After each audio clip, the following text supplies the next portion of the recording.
பிறக்கும் போது தீன் குலத்தில் பிறக்கும் பேரு கொடுத்தாய், அதில் பிறந்து வளரும் போது பாதை தவறிடாமல் காத்தாய். பிறக்கும் போது தீன் குலத்தில் பிறக்கும் பேரு கொடுத்தாய், அதில் பிறந்து வளரும் போது பாதை தவறிடாமல் காத்தாய்.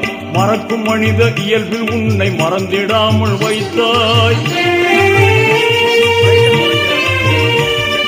மறக்கும் மனித இயல்பில் உன்னை மறந்திடாமல் வைத்தாய். இனி இறக்கும் போதும் இந்த பேரு நிலைக்கும் வாழ்வு கொடுத்தாய். யா அல்லாஹ் யா அல்லாஹ் சுப்ஹானல்லாஹ், யா அல்லாஹ் யா அல்லாஹ் சுப்ஹானல்லாஹ். நீ கொடுத்ததற்கே நன்றி சொல்ல முடியவில்லை இன்னும், இதில் அடுத்தடுத்து கேட்பதற்கு அஞ்சுதே என் உள்ளம்.